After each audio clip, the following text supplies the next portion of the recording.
Aqara water leak sensor.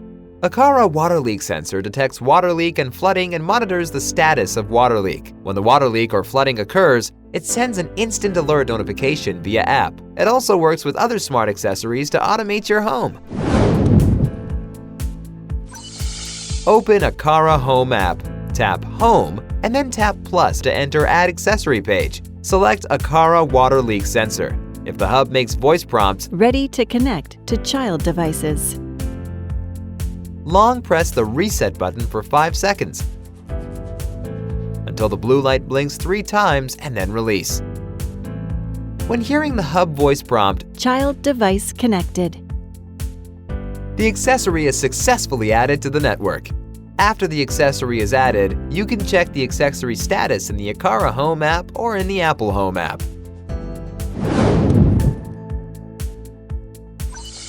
Single press the reset button on the accessory at your desired location.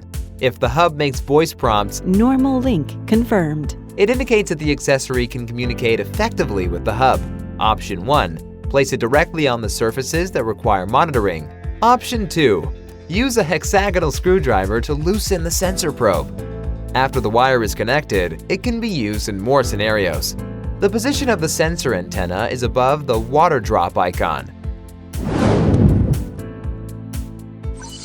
Open the Aqara Home app and go to the accessory list page. Single press the reset button on the accessory. The hub will prompt. Normal link confirmed. In the app, the corresponding accessory icon will flash, confirming the match between the actual accessory and the corresponding accessory in the app. Prepare a brand new CR2032 cell battery. Prepare a coin. Aim the coin at the dent on the cover of the water leak sensor and rotate it counterclockwise to open the battery cover. Remove the existing battery by hand or with a non-metallic tool. Place the new button cell battery in the battery slot. Please make sure that the positive side of the battery should face upwards. Align the battery cover with the accessory and use the coin to rotate the battery counterclockwise until the battery cover is secured while both markers are on a straight line. The battery cover is successfully attached.